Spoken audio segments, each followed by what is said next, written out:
Stephen McLeod, and I'm the Director of Library Programs here at the Washington Presidential Library.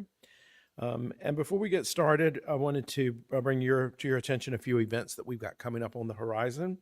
We're going to be hosting a lunch at the library here in this room on Thursday of this week with scholar Elizabeth Reese, who's going to be discussing her new book, Marquis de Lafayette Returns, A Tour of America's National Capital Region. And that is actually on the 200th anniversary of Lafayette's historic visit to Mount Vernon. It's going to be a really nice event. It is a paid event. You buy a ticket and a buffet lunch will be served. We're also going to be hosting our annual USC Saul Price Leadership Lecture. It's a partnership we do with the University of Southern California.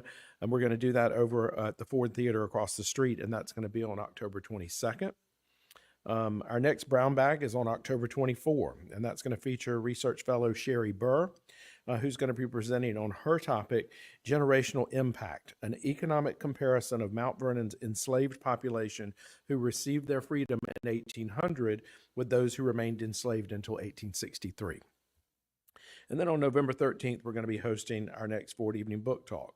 And that's going to be with two historians, David Head and Timothy Hemis, and they're going to discuss their new book, A Republic of Scoundrels, the schemers, intriguers, and adventurers who created a new American nation. And now it's my great pleasure to introduce today's featured speaker. Kelly Houston Jones is an associate professor of history and graduate program director at Arkansas Tech University. She has several publications in the fields of Arkansas history, American slavery, and the Civil War era to her credit. Research for her first book, entitled A Weary Land, Slavery on the Ground in Arkansas, which was published in 2021 by the University of Georgia Press, received the Arkansas Historical Association's John William Graves Award. That project led her to the topic she's exploring here at Mount Vernon, vigilante murders of enslaved people from the colonial period through the Civil War. Jones is combing through the collections at Mount Vernon, examining the relationship between order and violence in plantation society. Please join me in welcoming Kelly Houston Jones.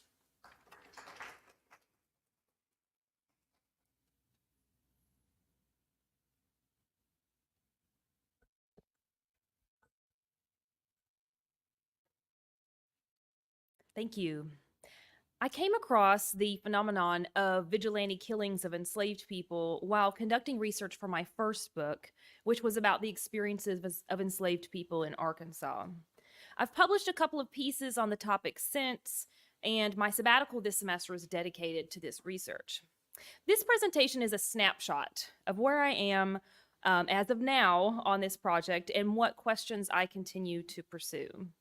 So I'll begin by explaining the project overall, laying out the patterns that I see so far, then zooming into one aspect of this that I think this crowd would be most interested in, and that's outlawry. I'll close with some of the questions that I still have. First, a warning. This presentation discusses violence that is pretty difficult to stomach. We're not doing this gratuitously. We're here to try to understand the past. Second, let me define my terms. When I say lynching, I mean extralegal or vigilante killings in the name of justice or racial order, not court-ordered executions. Second, I found that some people mistakenly assume that a lynching requires that the manner of death must be hanging. It's the extralegal nature that makes it a lynching. The death could be by hanging, burning, or gunfire. So with that settled, in 2022, many Americans' attention turned to the history of lynching when Congress passed the Emmett Till Anti-Lynching Act, finally making lynching a federal crime. Most conversations surrounding this moment, however, concerned lynching in the post-Civil War era. Indeed, lynching is almost always treated as a post-Civil War phenomenon by the public and scholars alike. It's often assumed that the obvious economic incentive or the obvious economic interest incentivized the preservation of Black life, preventing the lynching of enslaved people except in very rare cases. And while it may be that whites perpetrated many more vigilante murders of African Americans after the Civil War, an untold number of enslaved people suffered group violence outside the law for generations before that conflict. Despite the mountain of scholarship that exists concerning the history of American slavery, this story's barely been told. My pursuit is about more than filling a chronological gap in the coverage of a topic. Examining lethal vigilante violence against the enslaved necessarily requires us to rethink lynching.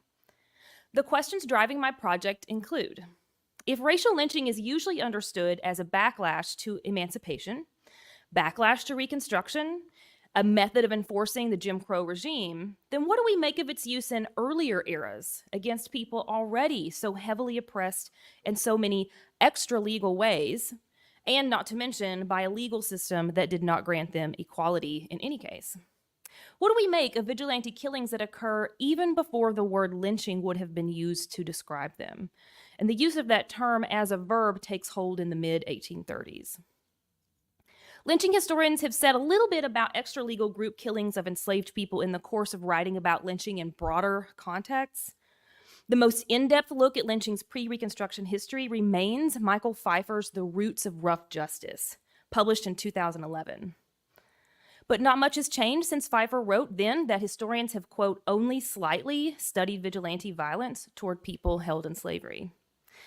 Pfeiffer's broader focus on lynching's pre-1880s roots, he was looking beyond, or I should say, he was looking nationwide, and he was looking beyond racially motivated violence. That prevented a complete treatment of vigilante murders of enslaved people in that work. That's just not what his book was trying to do. Nevertheless, the book documents at least 44 such incidents and established a touchstone for future studies like mine. And I should say that Christopher Waldrop also has done some work on this, again, in service of that broader context of lynching. I've been working on this here and there for about a year until, of course, my sabbatical allowed me to focus. And my data set has reached more than 100 enslaved victims of group extralegal killings, and that set is growing. I've got a list of leads to follow, several that have been added since I began my time here at Mount Vernon. As of now, my data set only includes instances when more than one white person kills an enslaved person, not a court-ordered execution, right? Kills an enslaved person in retaliation for a specific believed or perceived crime or trespass, or that occurs in the course of whites' fulfillment of other community enforcement measures like pursuing runaways. I'm not including instances of, say, two members of the slaveholding family killing a bondsperson as punishment for their disobedience, because those instances seem to be in a different spirit and concerned with more narrow stakes, as in the killers are not motivated so much by a sense of justice or order at large, but instead they're focused on enforcing their rule within that household. I'm still deciding whether to include instances when the brutal physical punishment or force was intended, but the death was not intended. So say an enslaved person is killed by a group capturing them or correcting them. That's their term for whipping. I'm inclined to include those instances because the beatings were in service of the greater pursuit of racial order in the community, but for now I've got them in a separate file. And I should mention here that while I'm not including instances of just one killer, lynching historian Guy Lancaster offers a pretty compelling challenge to the usual definition of lynching as violence at the hands of a group. All that said, having combed my data for patterns thus far, I've discovered that the occurrences are not quite as rare as I used to assume, but not exactly commonplace either. I will point out that scholars have acknowledged regarding other aspects of slavery, such as successful flight to freedom, outliers as they may be for a given community, occurrences that are uncommon define the parameters of what's possible, for better or worse, right? Some patterns have emerged thus far then that I'm going to first list and then briefly describe. Vigilante killings of enslaved people occurred more frequently in the newer slave states, were rarely perpetrated by the enslavers on the people they held, usually did not emphasize spectacle, although there is a target audience, targeted men but did not exhibit later decades' preoccupation with protecting white womanhood, often occurred in the context of patrols, and I mean both organized patrols and those sort of unofficial posses. So first, the evidence available to me thus far upholds the trend that Michael Pfeiffer noticed when he plotted some of these out, that these lynchings occurred more often on the western cotton frontier and in the younger slave states. So Arkansas, Missouri, Texas, Florida. I'll note here that some slave states offered compensation to enslavers for legal executions, and so that could factor in. Next, lynchings of enslaved people did not usually match the post-Civil War patterns of large mob activity followed by press coverage as perpetrators acted out relatively planned and staged spectacle murder. Rather, the extralegal killings of enslaved people were more often enacted by a small group in the moment, sometimes related to an official patrol, but usually a hastily gathered group of white neighbors who exacted vigilante, quote, justice in their eyes that most people outside the given neighborhood would have learned of after the fact, rather than witnessing. This looks to have changed around the late 1850s as the sectional crisis heated up, and I'll discuss that. Enslaved victims of lynching were usually, but not exclusively, men, and usually suffered in retaliation for the alleged murder of a white person. And that's almost always the patriarch enslaver or an overseer. This is actually a major reason why the enslaved person's, quote, master or mistress is not usually the ringleader of these lynchings. They're not alive to do it. For example, in 1854, an enslaved man was burned to death near Montgomery, Alabama, for allegedly killing his enslaver. There are instances, however, when the lynching victim had been linked to the killing of a white person not related to the slaveholding operation or implicated in the death of another enslaved person. The second most common event prompting whites to lynch enslaved people was the alleged rape or attempted rape of a white woman or girl by an enslaved man. Rape accusations proved to be a much less common trigger, however, in this period. Scholars have established that white Southerners in this era did not exhibit later decades' preoccupation with the supposed menace of black-on-white rape. There are a few examples of whites killing enslaved women in the name of justice. In Missouri, an enslaved woman named Anise was lynched for an attack on her mistress. Because the white woman survived, whites could not formally charge Anise with the capital crime of murder. Killing her provided the white community a way to subvert the legal system in order to exact justice as they saw it. A nearly universal pattern is whites' extraction of confessions from the alleged murderers, which they use to obviate guilt and justify immediate punishment without the use of the legal system.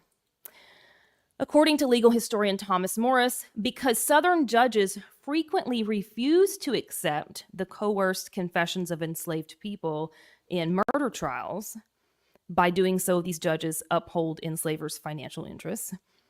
Lynching offered angry whites an avenue to ensure that the accused bondperson's alleged confession translated to an establishment of guilt and secured their deaths. To say it again more briefly, many whites thought that the bar was too high to get a conviction and death sentence with the courts. They took the law in their hands to guarantee the desired result.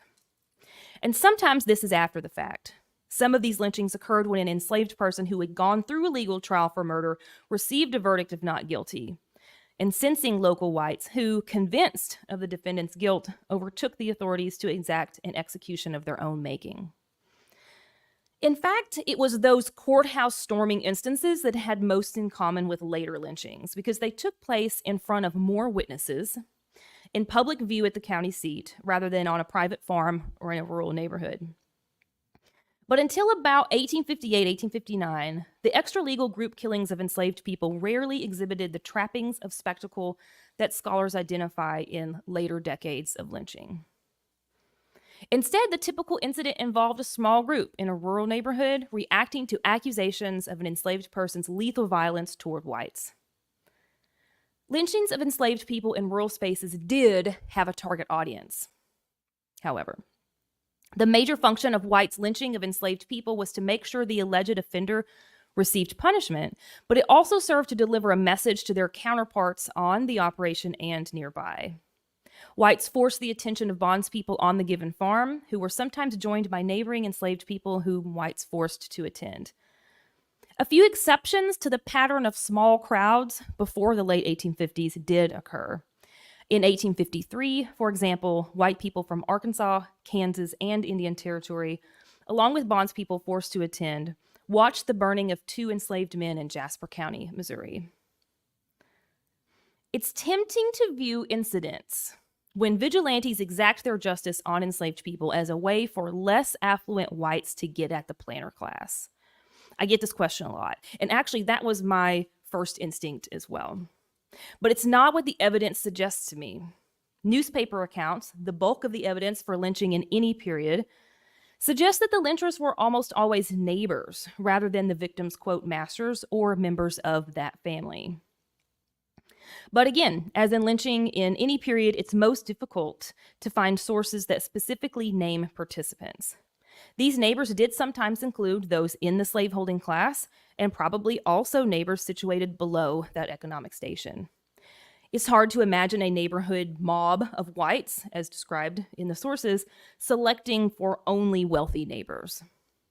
Remarkably, it does not seem to have been common for the enslavers to pursue damages or any sort of reckoning. As much as some newspaper editors condemned the violence, not one of the clippings in my set called for the heads of the perpetrators or followed up with any indication that poor whites were to blame and would be punished. In a few instances, whites collaborated to compensate enslavers for financial loss. Get this. In November 1853, 109 residents of Smith County, Texas, petitioned their state government to reimburse a Dr. D.P. Fowler because his community had lynched an enslaved man of his back in the summer near Canton. They reasoned that the enslaved man had, quote, committed an act that would have forfeited his life under the laws of the land.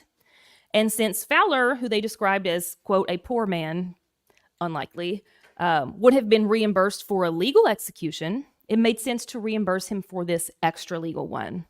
They argued, quote, it was no fault of his that the proceedings were not legal.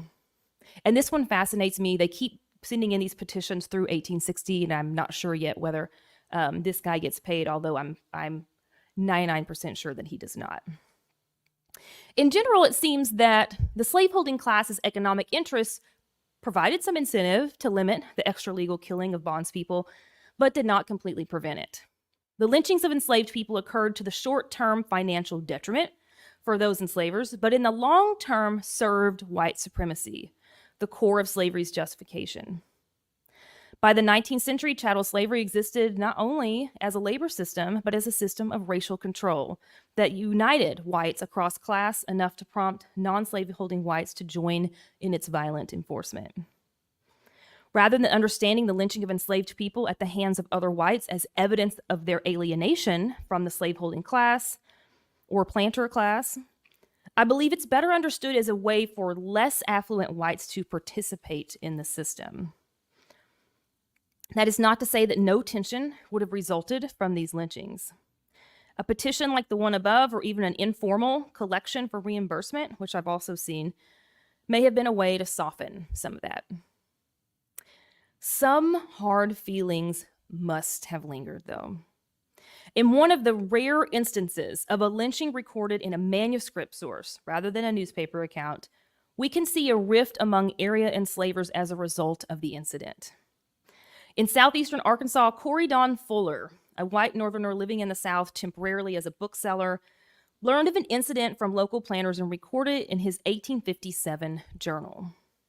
In retaliation for the alleged robbery and murder of an elderly white woman and an enslaved woman, a mob, this is Fuller's term, accused two enslaved men named Jack and Ike, extracted a confession from Ike, burned them both alive while Jack protested his innocence.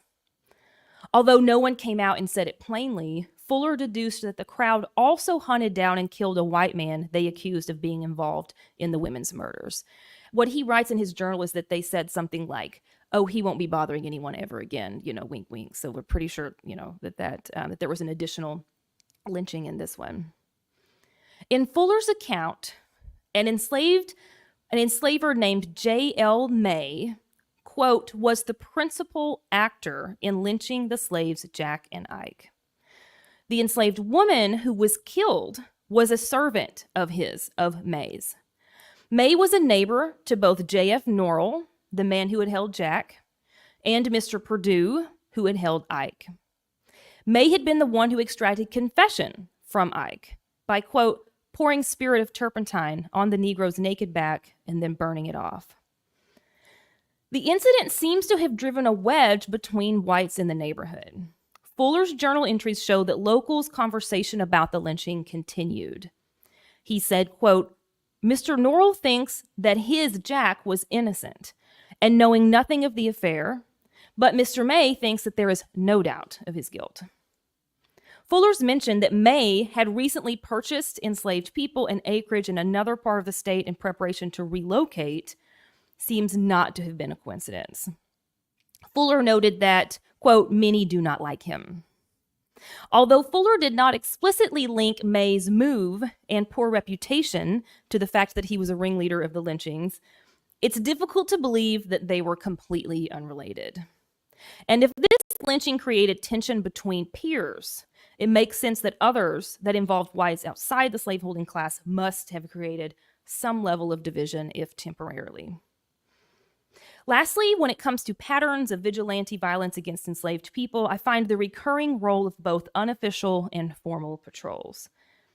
It was often simply hastily gathered groups of neighbors, rather than those acting as official patrols who descended on fugitives and responded to reports of violence toward whites. Christopher Waldrop has emphasized the blurred line between white posses who gathered to confront resistant runaways and the so-called, quote, lynch mobs. Often enslaved people pursued by posses fled after having a violent altercation with an enslaver or overseer anyway. In those cases, the group of whites who convened to subdue them were certainly more apt to use deadly force in their recapture. And in fact, I believe that the longer history of deadly force and apprehension of enslaved people needs to be a central part of the conversation. So for the rest of the presentation, then, I'm turning to discuss the practice of outlawry. The laws of a few colonies and later states, like Virginia and North Carolina, held that a white person who declared a runaway as a, quote, outlaw, empowering anyone to capture or destroy them, that's a term from the statutes, and it provided for the enslavers reimbursement for their value from the colonies, later states, coffers. To be clear, this is a legal process offering killers protection beyond the typical legal measures that are found in every state justifying deadly force against rebellious fugitives. I should say every slave state. Technically, white people could also be outlawed, according to English common law, for not showing up to their trials, etc., and they stood to lose property or their lives. The outlawry I'm talking about is different, in part because it not only punishes the outlaw, but subsidizes the property of someone else on the public's dime. The enslaved person in question was understood as outlying, as in they now existed outside the protection of the law. Black's Law Dictionary describes the outlaw as, quote, bearing the head of a wolf. While Virginia reformed its murder laws after the Revolution, enslaved people in North Carolina faced vigilante violence due to outlawry through the Civil War. Yet scholars have not fully explored this practice, and it's not been integrated into the scholarship on lynching, probably because it long predates the concept as we recognize it. In fact, I actually began this project with the intent to begin the book in the 1820s or 1830s, but the outlawries forced me to move my discussion much earlier, and that's how I ended up here, okay, with y'all at Mount Vernon. The practice demands investigation because it complicates our understanding of lynching in at least a couple of ways. By placing the violence outside of the reach of legal prosecution, the measure actually serves to cloak such killings with the protection of the state. The practice explicitly invested the public, both figuratively and literally, in policing enslaved people while subsidizing resulting property loss in human chattel. And this is why I was really excited to meet Dr. Rao, a recent panelist at the Supreme Court lecture series, because his forthcoming book about policing slavery includes some discussion of outlawry. And I'd really like a legal historian to cite so that I can focus on the human side of this and what it meant at the community level. So then on to the outlawry. First, let me provide a general timeline of this practice in Virginia. We won't do it for North Carolina, but for Virginia as an example. And then I'll follow that with some examples and what I think it means. As early as 1672, Virginia colonial law protected those who killed runaway Africans, Indians, or other servants for life who resisted recapture. The statute provided for, quote, satisfaction from the public in the form of 4,500 pounds of tobacco paid to those who lost property in enslaved Africans and 3,000 pounds for enslaved Indians as a result of the outlawry killing. Lawmakers viewed the act as a temporary solution to current circumstances, and they set it to expire at the next meeting of the Assembly. In 1680, lawmakers first codified the procedure of outlawry for Virginians. The text of the law includes the following. If any Negro or other slave shall absent himself from his master's service and lie hid and lurking in obscure places, remember that, lie hid and lurking in obscure places, committing injuries to the inhabitants, and shall resist any person or persons that shall by any lawful authority be employed to apprehend and take the said Negro, that then in a case of such resistance, it shall be lawful for such person or persons to kill the said Negro or slave. The law defined the danger at stake and then provided for frequent reminders to discourage enslaved people from running. The law had to be posted every 6 months at courthouses and parish churches. In 1691, Virginia lawmakers fleshed out the system, cleaned up the claims process, and, quote, provided that where any Negro or mulatto slave or slaves shall be killed in pursuance of this act, the owner or owners of such Negro or mulatto slave shall be paid for such Negro or mulatto slave 4,000 pounds of tobacco by the public. In 1772, Virginia lawmakers placed stricter limits on the practice, explaining that, quote, doubts have arisen and various opinions have prevailed, and they declared that only when, quote, it shall appear to the satisfaction of such justice or justices that such slave is outlying and doing mischief, only then would the law protect the killers. Other killings would not result in public reimbursement. So what I'm reading from this is that they're making so many payouts that they're going to tighten the parameters. You've really got to prove that this person is a menace to society. It can't just be that they've run away. Virginia ended the practice when lawmakers reformed their homicide statutes in 1788, while North Carolina, as I said before, and I'll pull some examples from North Carolina, continued the practice into the Civil War. So here's an early example. In September 1744, a man named Charles Ewell successfully made a claim on behalf of himself and the Rappahannock Iron Mine Company, which held a partial interest, for the value of an enslaved man named Will, who ran away and, quote, committed diverse felonies. Before Ewell could get the outlawry proclamation signed by a second justice, though, you've got to have 2 justices of the peace, quote, the said slave was surrounded by neighbors and refusing to surrender was by them shot dead. The Committee of Claims still upheld his petition and authorized the payment to Ewell of 34 pounds. A significant source of evidence for the frequency of outlaw declarations comes from runaway advertisements in the newspapers. Runaway advertisements were a common way for enslavers to alert the white community to watch for and help capture freedom seekers, and to dangle rewards for assisting in recapture. Virginia and North Carolina both provided payments to people who recaptured runaways. This is seen as a public good. But enslavers often add a reward on top of that. They also sometimes indicated in their posted advertisements that a fugitive had been outlawed, and they sometimes offered a reward for the killing of the runaway. So in those cases, the enslaver would pay the killer and then in turn receive reimbursement from the colony, later the state. My research thus far has accumulated 124 separate such newspaper advertisements. Actually, scratch that because this morning I added 3 more. And when I say separate, I mean as in not the same runaway ad reappearing, right? Because they'll post these for several months sometimes. And these are mostly from Virginia and North Carolina that either declare outlawry, threaten it, or mention that an enslaved person had previously been outlawed.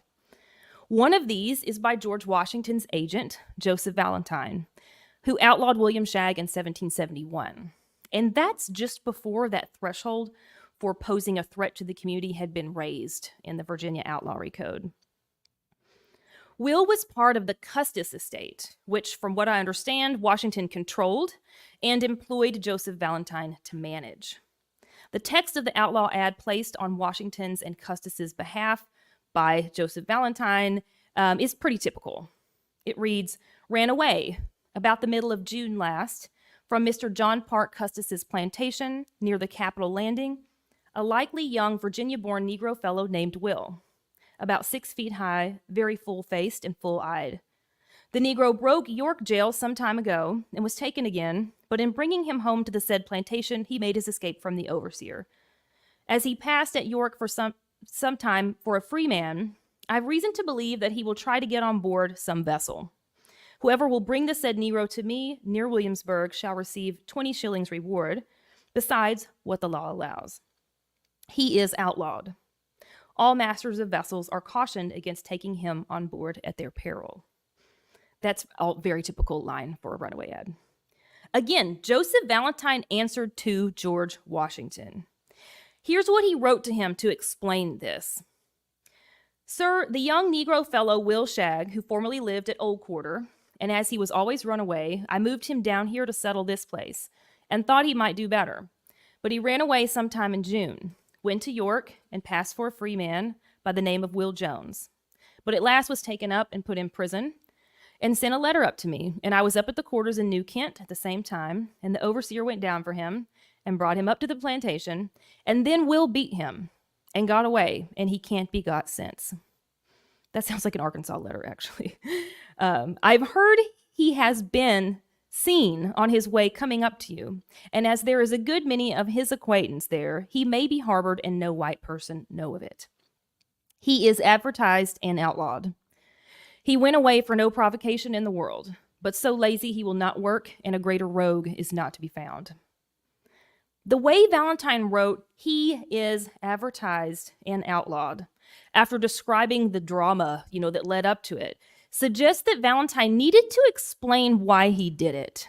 But he didn't ask Washington if he could or should outlaw him. He just did it. He was just informing him of this.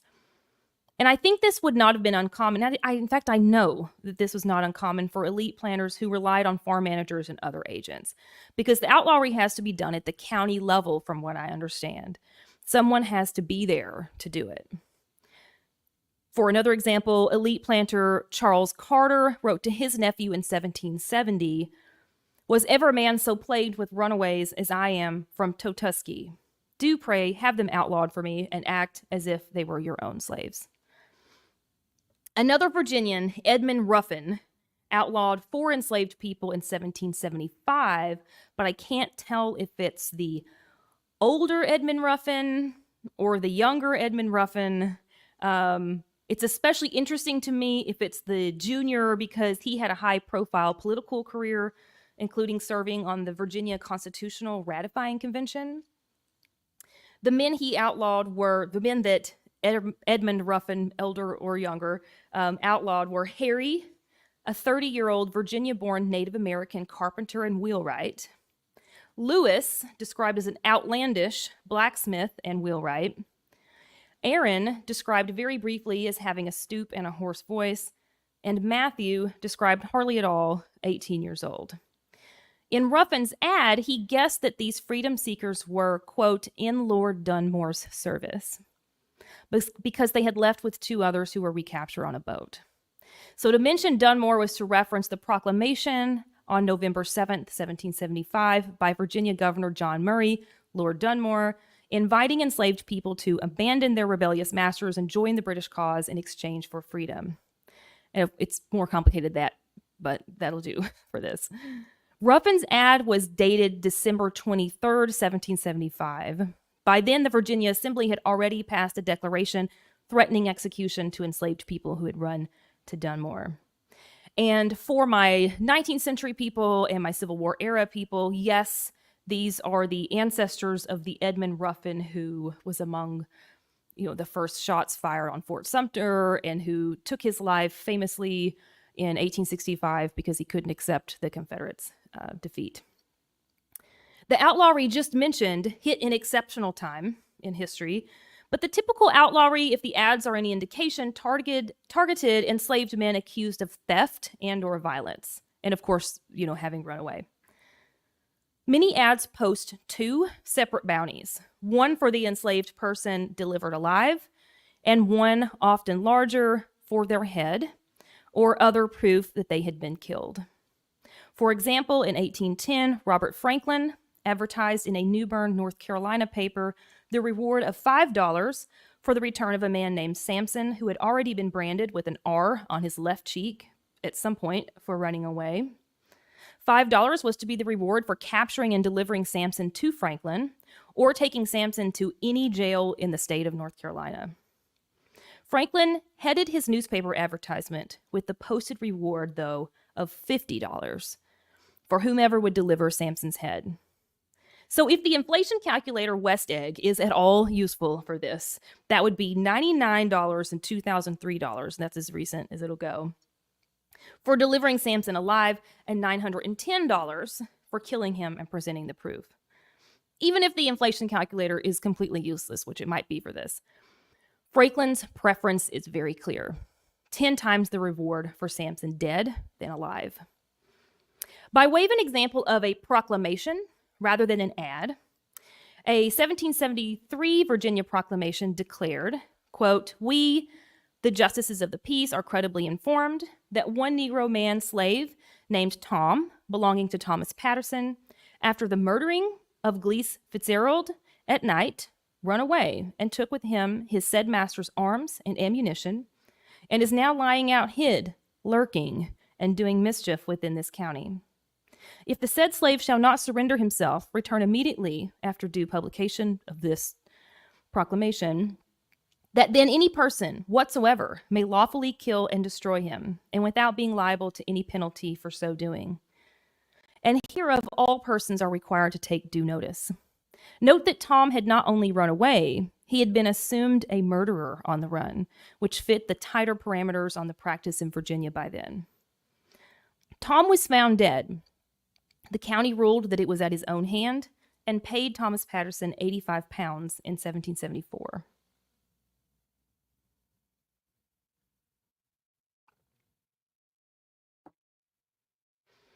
Whites outlawed women, too, although I've only seen a few examples so far.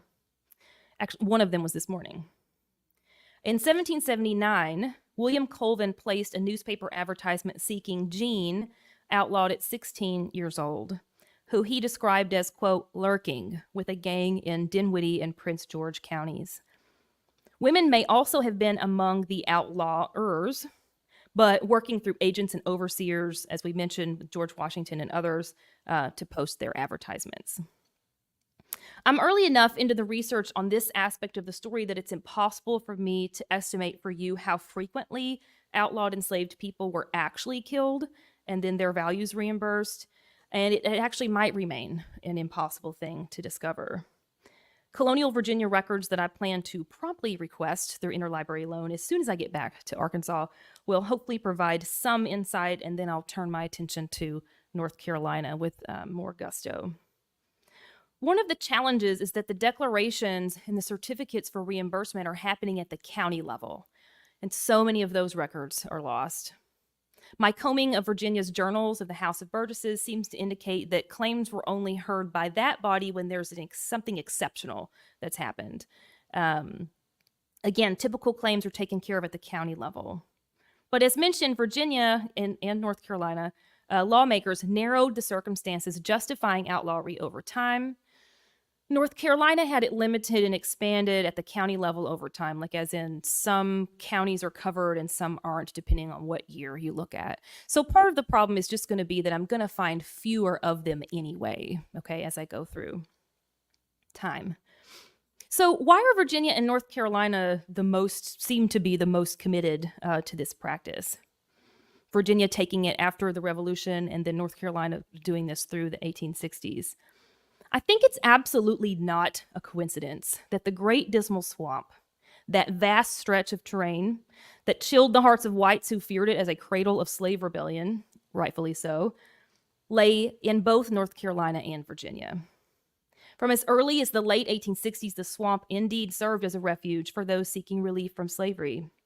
Harriet Beecher Stowe's 1856 novel Dread, A Tale of the Great Dismal Swamp, is often cited as an example of, the cultural power of that place. But that novel's also about outlawry. Stowe even include documentation, transcript of North Carolina's outlawry statute, and at least one outlaw advertisement in her appendix. Multiple characters in the book are outlawed. So one of the questions that I'm interested in pursuing with this project is how whites' concepts of the environment in relation to a desire for order over chaos contributed to the practice of outlawry and lynching. I think it's an important part of this, and in fact, that was a major theme of my book about slavery in Arkansas, the contest over wild places and their meanings and uses. The, quote, lurking in obscure places language that we see in the statutes are fundamental to the concept of outlawry and of the community agreement to police enslaved people who ran away from their captors or offered resistance. It's about ensuring order over chaos, which for whites in this system means anchoring Black laborers to productive, cultivated acreage at a specific task, as opposed to loose and rebellious in the forests and swamps. And in fact, the obscure places language in the colonial Virginia outlawry statute was immediately familiar to me when I first read it. An Arkansas territorial statute, this would be early 1830s, empowering county officials to set up special posses to pursue runaways, began with a preamble strikingly similar to the language that had framed Virginia's outlawry statute so many decades earlier. And to quote it, "Many times slaves run away and lie hid and lurking in swamps, woods, and other obscure places, killing hogs and committing other injuries to the inhabitants of the district." The point is, whites' desires to protect mastery rested on and was linked to a desire to control space and the environment as a community. And they transferred that outlook as they moved west and as they moved to new zones full of obscure places. So this is bringing me to my big point. Both the practice of opening a bounty system and the willingness of these colonial and later state governments to provide reimbursement at the public's expense highlight that outlawry came from whites understanding that the entire community had a stake in protecting slavery and white supremacy. They passed that commitment on to the later period and to new geographies. From the earliest days, enslavers had always relied on other whites in the slaveholding class and outside of it to police and caretake this regime. So then, while it's tempting to see vigilante killings of enslaved people in the antebellum period, those that I began the presentation with, as a precursor or a prologue to the lynching after the Civil War, the type of lynching that's more familiar to us, I believe that it should be understood instead as an outgrowth of the outlawry system that in most places formally ended with the 18th century. So instead of this being the first chapter of a new system, it looks to me like the last chapter or phase of an earlier set of practices. That is until about 1858, 1859. It's really looking to me, although it's very difficult with the limited information available, that around those years, and because of Southern whites' fears of abolitionism, their fears of so-called Black republicanism, the lynchings of enslaved people begin to look a bit different. By that I mean characterized by more frequency, more jailbreaks, more spectacle, more rape fears, etc. A frenzy of lynching from around 1858 into 1861 prompted some enslavers to step up efforts to prevent the killings. The leaders of an 1859 lynch mob were arraigned by the state of Missouri for killing an enslaved man. While those charges could be seen as evidence of pressure from wealthy whites to curb the lynching frenzy of that year, the state eventually dropped the case. Andrew Feedy has shown that slave states' legal reforms over time increased the ability of enslavers to exact damages from other whites who killed their enslaved people, which I think also could be seen as a response to the uptick in lynchings. or at least a desire of Southern whites to quiet the outrage of abolitionists who had increasingly publicized the lynchings of enslaved people as evidence of the barbarity of slavery and the barbarity of the South as a whole. So I'm going to end here with some additional questions that I'd like to address with this project. To what extent did the lynchings of enslaved people contribute to the sectional crisis? There's a little bit of literature on this, but I think we can do more, and then, of course, frame it in the lynching scholarship. What does this look like in the Civil War years when so many of the rules have changed?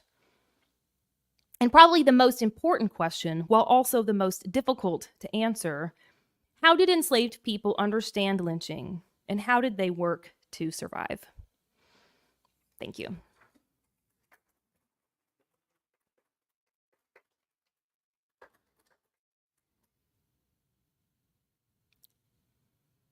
That's a lot. Questions? Hey, Kelly, thank you so much for a fascinating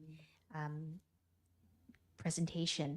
I have a number of questions, but just to start off the conversation, could you tell us a little bit about the relationship between the development of policing and lynching? Because I know that there's been some recent scholarships, some of which that you mentioned, that ties the development of modern policing to the development of slavery. That is just not really a connection that my work is seeking to make. I think it is an important connection. That's where my work kind of ends and other, like the legal historians, begin, right? Because their interest is in the developing state. And so I've sort of started over here and worked towards them. And so that is something I'll probably be able to better answer later on. But like you said, there are people working on that, and it's significant. The reason I was thinking about it, even before you brought it up, was that lynching seems to be in this very uneasy space between extralegal but sanctioned. And this question of reimbursements I found so fascinating. And so I just was curious if, because what types of disciplinary methods are appropriate and not appropriate, and figuring out that line, I think, will be really, really interesting for your larger project. Right. And it's a line that they're constantly trying to figure out. And Andrew Feedy's work is packed with, timelines of how each slave state's statutes change over time on when is okay for anyone to kill an enslaved person and when it is not. And so they're constantly trying to figure out that line. Yeah, thank you for that.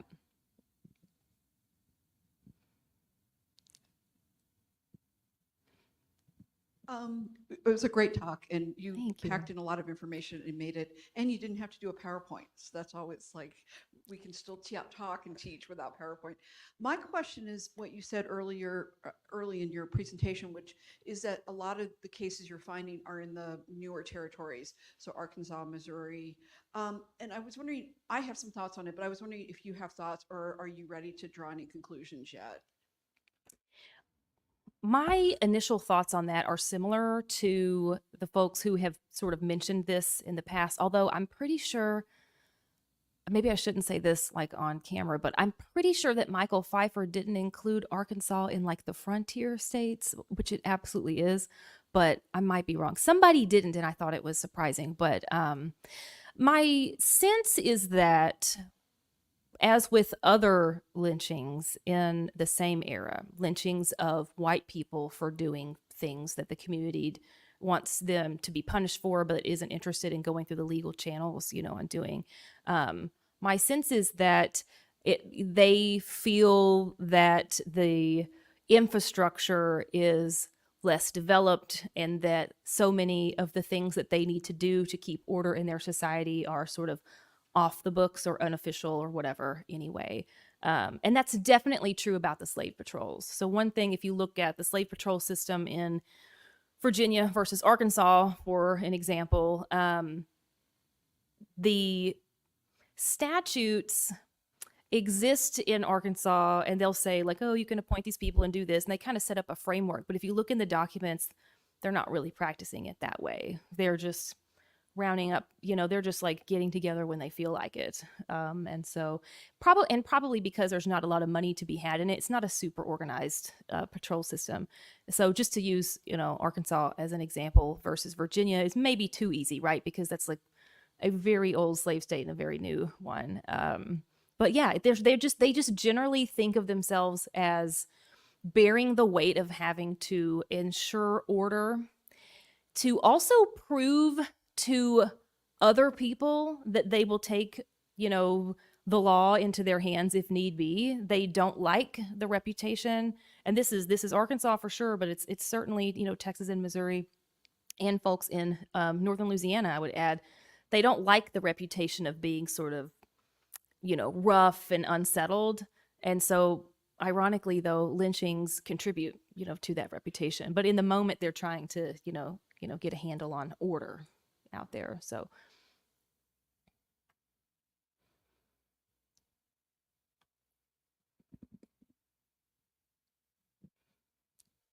Another quick question about newspapers. And I love what you're doing with the runaway ads and about tracing these lynchings through the newspapers. I was curious, why are people reporting these to the newspapers? Is this and are other newspapers picking up these local reports? Because I think at least in the in the late 18th century, early 19th century, one thing that's really common that I found in my own work is the reprinting of stories. So picking up one story from one locale and nationalizing that story. Are you finding that happening with these lynchings? And how I was just building off of your answer previously about the reputational costs of seeming out of control, because in some ways when you were talking about that a lot of these lynchings are really in reaction to the murder of enslavers or overseers, they are proof that there is disorder, that the patriarchy isn't working in some ways. it's interesting because the first thing that the newspaper editor wants to do is sell the paper, and blood and gore sells. So one of the things that they love to print in the mid 19th century, early and mid 19th century, are any stories about someone getting slaughtered in some kind of dramatic way. And so I guess they're sort of dealing with that tension between, I want to sell newspapers, but I also don't want to contribute to them, everybody else thinking of us as, barbaric out here. They will pick up, among other Southern newspapers, they'll pick up the story, and they'll pick it up in that mimetic way, like you say, like just grab it and stick it in there, and then it just keeps going. But sometimes you find it in Northern newspapers, but not exactly the same way. And often they'll have actually more detail. Sometimes that's where I am able to actually get the name. Is there's the sort of slimmer version of the newspaper story that is printed in the South. And then there's one that Garrison prints in The Liberator, and he did this series called Southern Horrors, and it was just a whole pile of all of this kind of stuff. And so I may find it in there, or like another, just like New York newspaper or something with the name actually printed in a little bit more detail. And so that's one of the indications that the news is traveling even without the newspaper. And so there are Northern abolitionists, black and white, who are invested in the horrors of slavery being broadcast. And so putting in more detail, helps serve that. But also I think that the name, and they're doing something different with that story. They're not just trying to shock you and sell a paper. They're trying to show like how this entire society is degraded by the institution of slavery. That's one of the interesting things I found. It was a trend I noticed really early on in this project, that you may actually get the name from a longer Northern report on the same incident. That's fascinating because as you were saying, it suggests a different sort of circulation of news that is happening perhaps through letters or word of mouth. Then that's really, really interesting.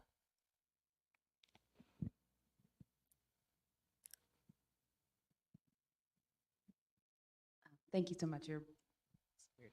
Thank you so much. Your presentation was wonderful. I'm sorry for coming Thank you. in towards the middle of it. Several things I was thinking about as you were talking about the outlaws and how the language and like the restrictions of what could be considered enough for an outlaw, for somebody to be portrayed as an outlaw, like that, did that change due to the amount of runaways that were coming through that were being restricted as outlaws? Like, is it the volume of it and the ability for the county to pay for these things? Or, and then my other question is like, did putting out more outlaws, like identifying runaways as outlaw and putting them out there on these advertisements, did it affect the amount of people? Did you see like it reduced the number of people who were running away? Like the effect of putting out more outlaw restrictions, did that, or ads, did that affect the amount of people who were running away at all? Let me answer that question first because that's the easiest one. And I don't think I'll ever really know that because of just the imperfect nature of the sources. I think that's the intention, is to show people what we're willing, to do here, the extremes. Sometimes the ad will say, if he doesn't come back in 2 weeks, I'm going to outlaw him. Like, it's just sort of because they know that this person is going to find out, right? And so they'll use it as a way to try to get them to come in. So that's hard. And I'm just not sure, especially for a state like North Carolina that they're doing this the whole time. So, and they seem to be pretty committed. So and then not every runaway is accompanied by an ad. So there really would be no way for me to use the ads as the measure strictly. But I like that question, and I wish I could figure out a pattern like that.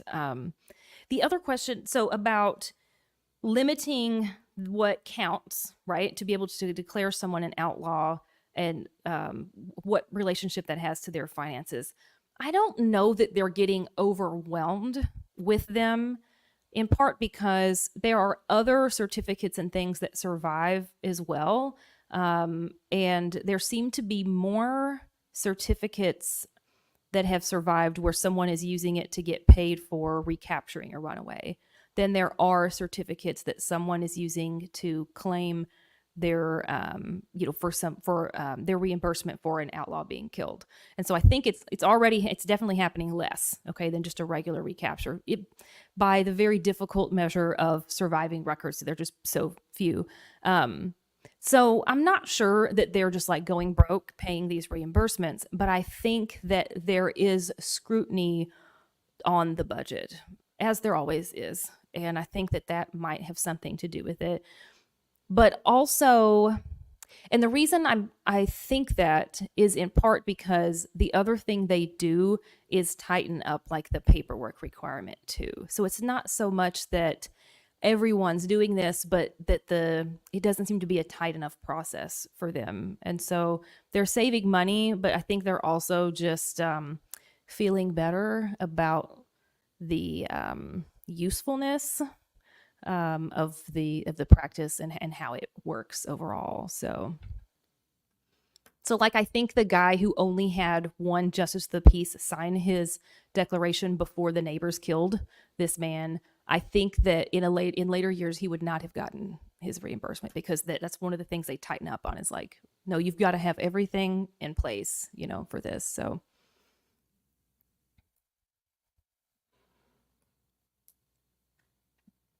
any other questions?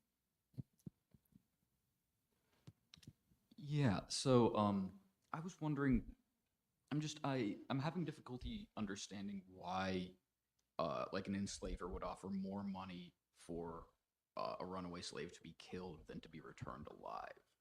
Like just, doing the horrible thing of, thinking of these people as property.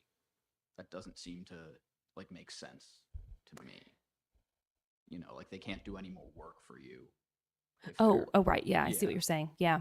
Well, that's because this is a human institution at the end of the day. And I suspect there are emotions at play. There's anger. There's a desire for revenge. And then remember, that enslaver is also going to get paid. Okay. He's going to get paid back.